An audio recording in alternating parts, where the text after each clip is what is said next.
Hello everybody and welcome back to this little public speaking series that I have going on for my YouTube channel. And today's lesson is from the Ron Paul curriculum. It's for lesson 120 of the public speaking series. And my assignment was to do an award speech. And the award that I decided upon was the Grammys. For those of you who don't know, the Grammys is a musical award. And it's often given to independent artists or studio artists.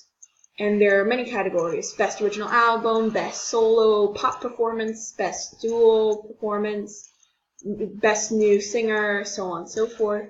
The winner for last year was Adele with her song Hello, which won many awards, like maybe half a dozen. And there's also one category called Best Original Soundtrack. And the movie that I decided I think should win in this little speech actually went through sort of a rough history. You see, when it was first announced, there was a little bit of a shout of, yay, more Pixar movies, more of this movie, oh yeah.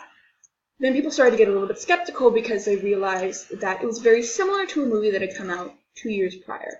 They believed it's going to be the same plot, the same characters, the same general idea, the same everything.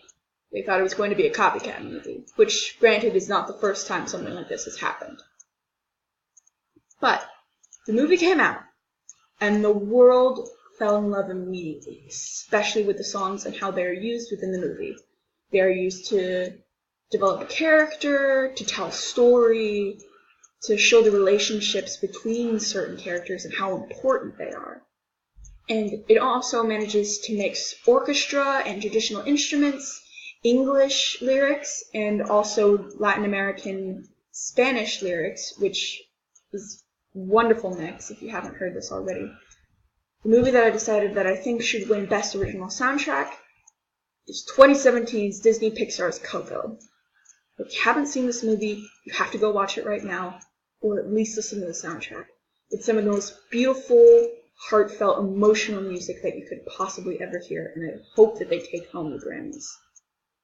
And that's all I have to say for this lesson. See you then.